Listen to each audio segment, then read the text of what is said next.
Hey guys, welcome back to this beautiful channel. It's me, the Chainsaw Maniac, and I'm here to help you guys out with your webcomics. It's been some time. Hasn't been that long. I think I've been out for like a week or something. As you can see in the background, I will be working on some art for my next webcomic, Blade Reapers.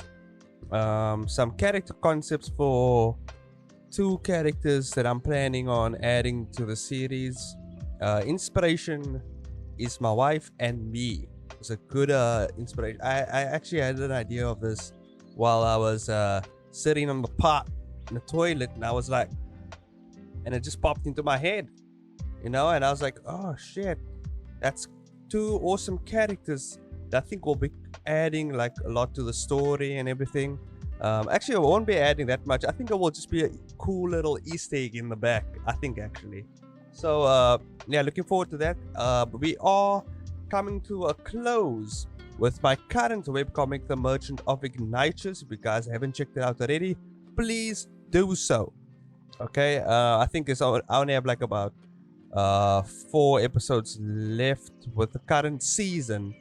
Season 1 is coming to a close, and then we'll be hopping into Blade Reapers, my new webcomic, which I plan on doing in the next month or two. So yeah, you're gonna see how that goes. No, actually not in the next month or two. Might take a bit longer. Sometime close to the end of this year, I think it will come out.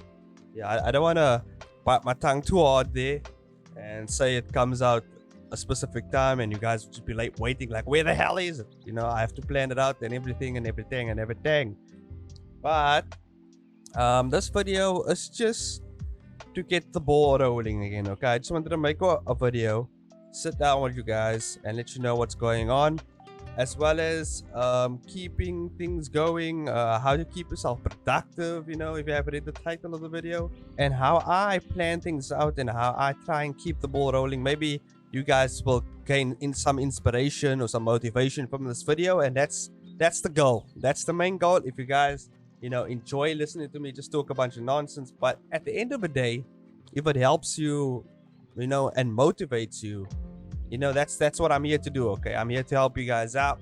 Also, I didn't really have like videos planned out proper, so this is what we're getting. But we are here, and I'm gonna take you guys back to when I was sick. Okay, because those of you who don't know, I was sick a few days ago. I had the Rona. Okay, I had the Rona. I got it from my wife who had the Rona, and she got it from her family, and I think my father-in-law had the Rona, so she got it from him, who gave it then to me. No problem. It is what it is. I got sick, and then I was out for like a whole week, and through that whole week, during because it was a type of sickness that like really just I wasn't really motivated. I didn't feel like working. I just wanted to rest. I just wanted to lay in bed and just basically procrastinate the day away. That's basically what I wanted to do. But now that I'm feeling much better and I want to get back into the swing of things, it's almost as if I've kind of lost the motivation or that drive or push that has kept me going and kept me, moving through these past few days. So I'm trying to get back into the swing of things, trying to get things moving again, get things rolling. And how do I do that is the question. How do you come from this mindset, right? You're in this mindset whereby you just kind of dragged yourself all the way down into the depths of despair and depression, and now you're sitting here and you're like, god damn, I want to do something, but I don't feel like doing anything. How do I get through this? And how did I think the best thing to do is figure out exactly where the problem lies, but also finding the root of the problem. What drives us to not be motivated, or sometimes just not be motivated about something, or not productive about something. And this is the core of everything that I'm trying to dive into for you guys, so that you can maybe go through your own thought process and realize, oh, that's the thing that's been holding me back this whole time. That's the thing that's been blocking my thought process, that's been blocking whatever it's been blocking, and I kind of need to move that thing, that stumbling block, out of the way so that I can keep things rolling again.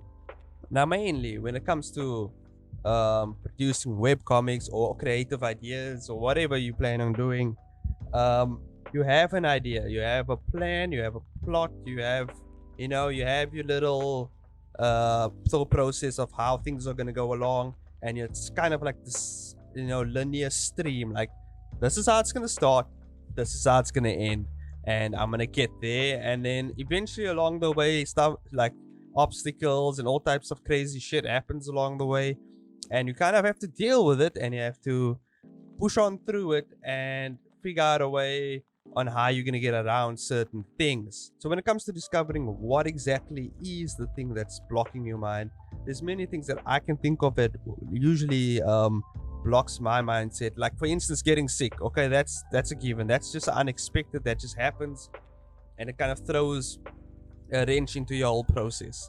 Okay, let's push that aside. Okay, let's not think about just like random occurrences. Let's think about everyday occurrences, things that just kind of just throw your productive flow into the depths of chaos. Okay, usually sometimes it's just your interests just divert and you find new interest in something else. When you're creatively working on something, right, and you kind of want to, and you're going through it, you creatively then find another interest, right? You find another interest, you want to explore that as well. And sometimes it's just, I think, impatience, or maybe it's just over exaggerated form of exploration, creative exploration. You kind of want to dive into this new field or new area whereby you can kind of express your creative talents and challenge yourself as well.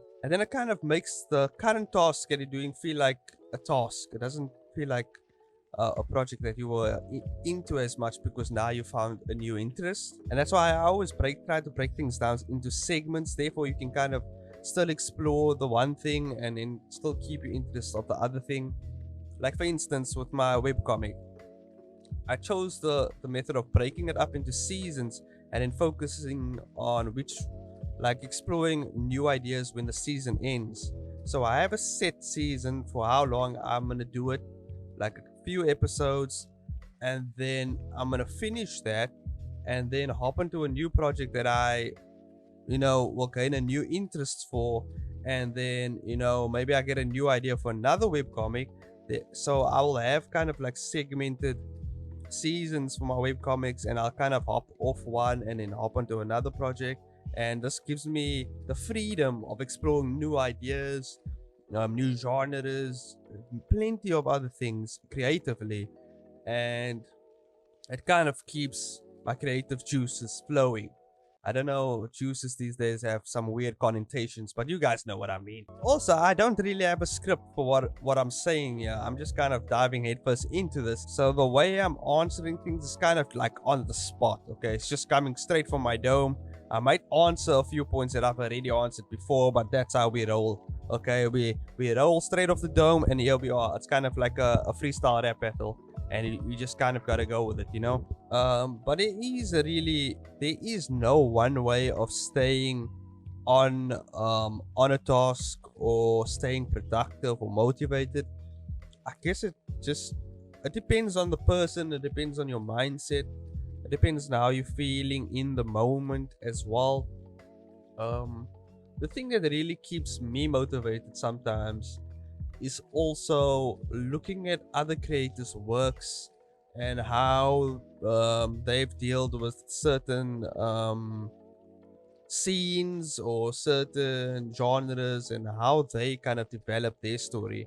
And seeing someone actually develop as an artist makes me develop as an artist much easier, keeps me motivated. You see someone, it's like when you see an athlete do well, right? It's kind of like this.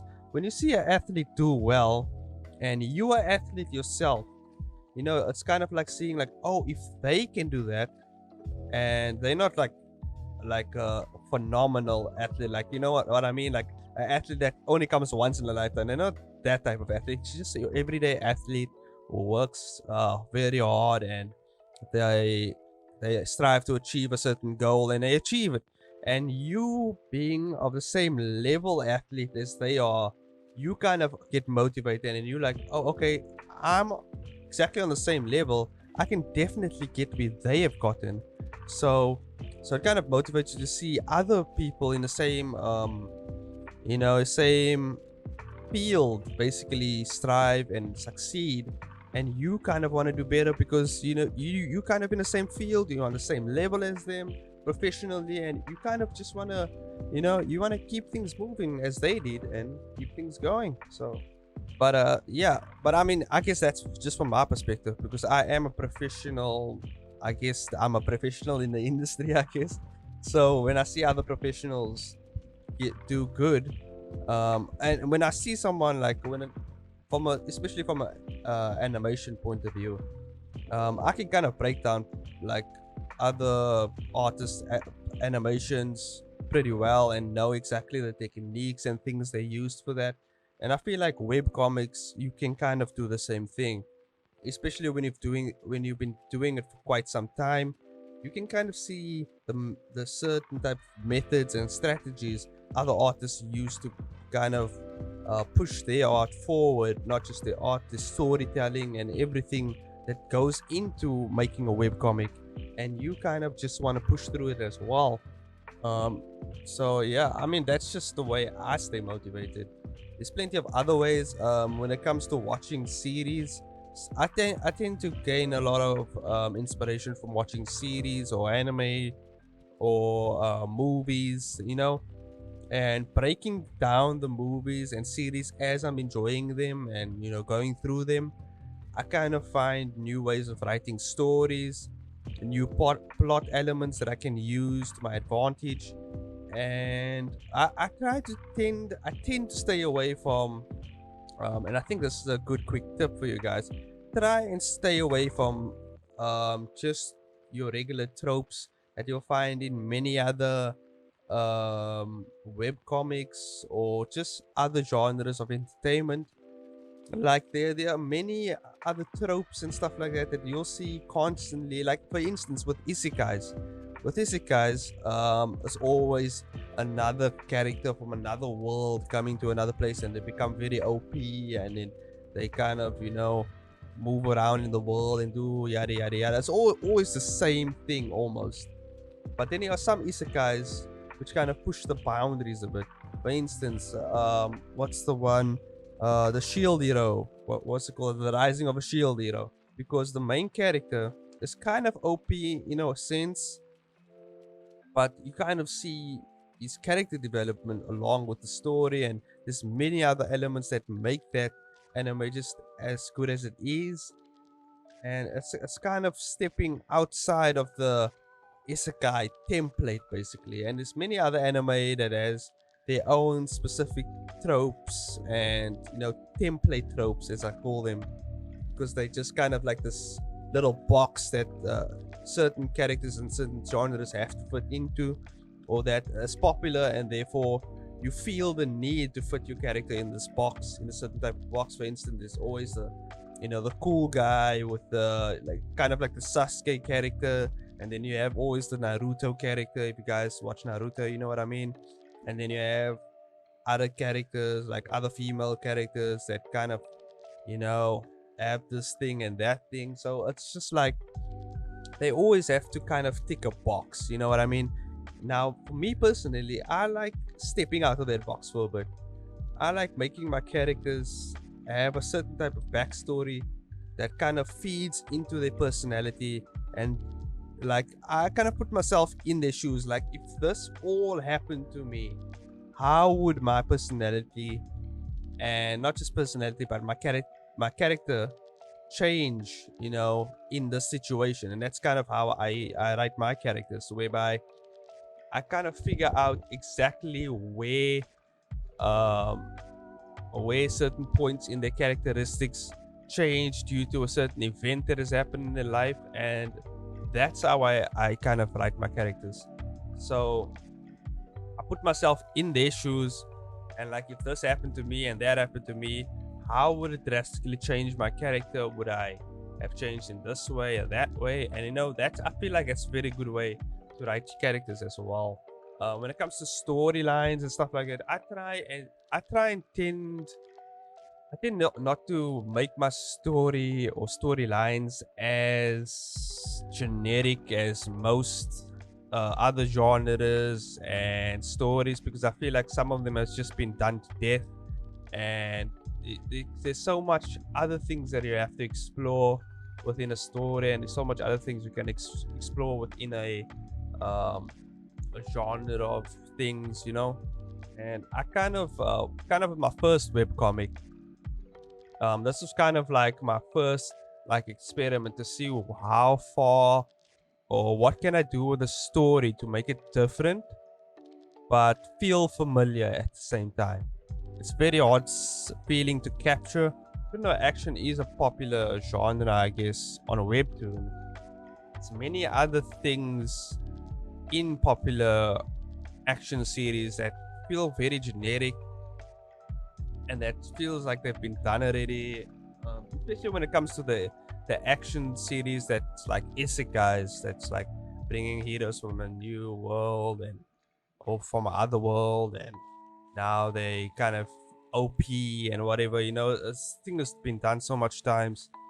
And when it comes to, like, for instance, my webcomic, The Merchant of Ignatius, I don't want it to be this the kind of cookie cutter, you know, webtoon or webcomic where it just does all the same things as other webcomics. I try to avoid that, and I try to build characters that are not, they don't have to be exactly original, but they kind of break their molds a bit, you know.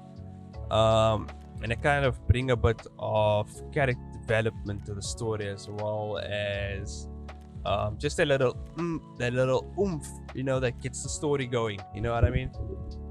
So I mean, that's just my personal experience with my webcomics. There's plenty of other things that go on in there, but yeah, definitely there's definitely many other ways you can stay productive, motivated. Always, you know, maybe look at other stories. Sometimes studying movies and series can also help, you know. Things that you do in your everyday life, try and use it as a form or way to kind of inspire your new ideas and things that you want to do. Whether it's just looking at a pen, the color scheme of a pen, and you can kind of derive a character from the color scheme of a pen, or the technical way your computer or hard drive is designed. Think about that. The way it's designed, you can actually form a certain type of character with the design of a hard drive, or just, you know, a monitor or something. This is kind of how my brain works, you know. I'm weird like it. I look at a box and I see a character. I don't know how my brain works like that, but I look at a mug and I see a certain type of design of character, and I can kind of build from it. I look at it like maybe like I have a Bluetooth wireless headset here, and I can build a character from this design and the way things are kind of the way the structure is made and everything. I don't know, I'm weird like that. I think I'll do a video in the future of how you can use your everyday objects just laying around your house to create awesome characters, just deriving inspiration from real life and all that, you know. I feel like it's weird to just speak about this at the end of the video, but at least that will give you kind of leading, at least that's kind of leading into what I'm gonna do for the next video, so you can keep you guys fired up about the next video I'm planning on doing. But yeah, I hope you guys enjoyed this little, you know, video that I'm doing here. I just talked a bunch of nonsense. I wasn't really scripted, but hopefully, you know, it kept you motivated. It kept things going for you. Maybe you just wanted some background noise to keep you guys, you know, going with it, whatever project you're doing. Check out my webcomic if you haven't already. Maybe you can even derive some ideas or some inspiration from there as well. All the links to everything down below, whether it's my socials and everything. Keep a lookout for whatever I'm planning on doing in the future. Maybe, you know, maybe I just pop out a 2D animation. You don't know. It might just pop out, you know. But thank you guys for watching. As always, thank you for supporting me. I mean, just hit that notification bell if you want to be notified for every video I do. And I do streams every Tuesday. At least I try to do streams every Tuesday. Sometimes Thursdays you might get a stream. Sometimes you just might get a random video like this. And yeah, stay tuned for that. Feel free to go through my playlist called Webcomic Stuff. I think that's what it's called, or something like that, right? Webcomic Stuff, and it has all my webcomic videos I did speaking about creative things about my webcomic. There's other random videos as well. Feel free to scour the channel for those. And yeah, I'll see you guys in the next video. Don't forget to like, subscribe, all that jazz. See you guys. Bye bye.